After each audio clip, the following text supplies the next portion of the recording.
മന്നം ജയന്തി സമ്മേളനത്തിൽ രാഷ്ട്രീയ നേതാക്കൾക്ക് വേദിയിൽ ഇടം നൽകാതെ NSSന്റെ സമദൂര നിലപാട് പ്രഖ്യാപനം. നിയമസഭാ തെരഞ്ഞെടുപ്പിൽ സമദൂര നിലപാടാണെന്നും ശബരിമലയിൽ സ്വീകരിച്ചത് ശരിദൂരമെന്നും NSS general secretary G Sukumaran Nair വ്യക്തമാക്കി. മുൻ വർഷങ്ങളിൽ നിന്ന് വ്യത്യസ്തമായ നിലപാടാണ് ഈ വർഷം മന്നം ജയന്തി സമ്മേളനത്തിൽ NSS സ്വീകരിച്ചത്. നിയമസഭാ തെരഞ്ഞെടുപ്പ് അടുത്തെത്തി നിൽക്കുന്നതിനാൽ സമദൂരം വെടിയുമോ എന്നാണ് രാഷ്ട്രീയ നേതാക്കൾ ഉറ്റുനോക്കിയത്. എന്നാൽ രാഷ്ട്രീയ നേതാക്കളെ മുഖ്യാതിഥിയാക്കാതെയാണ് ഇത്തവണ മന്നം ജയന്തി സമ്മേളനം. NSS രാഷ്ട്രീയം ഉപേക്ഷിച്ചെന്നും മുൻപ് അതിഥിയാക്കിയവർക്ക് മന്നമെന്ന് പറയാൻ പോലും അറിയില്ലായിരുന്നുവെന്നും ജി സുകുമാരൻ നായർ. പക്ഷേ ഈ യോഗം ഒരു രാഷ്ട്രീയ യോഗം, സ്ഥാനമാനങ്ങൾ നോക്കി ഓരോ കാലത്തും ഉള്ളതുപോലെ രാഷ്ട്രീയ പ്രതിനിധികളെ വിളിച്ചു വരുത്തി ഒക്കെ സംസാരിക്കാൻ പോയാണ്.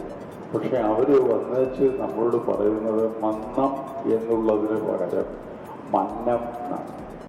രാഷ്ട്രീയ നിലപാടും സുകുമാരൻ നായർ വ്യക്തമാക്കി. നിയമസഭാ തെരഞ്ഞെടുപ്പിൽ സമദൂരം തന്നെ തുടരും. ശബരിമലയിൽ മാത്രമാണ് ശരിദൂരം. ശരിദൂരം ശബരിമല വിഷയത്തിൽ മാത്രമേ ഉള്ളൂ. അതിനെ രാഷ്ട്രീയമായിട്ട് കുഴയ്ക്കേണ്ട കാര്യമില്ല.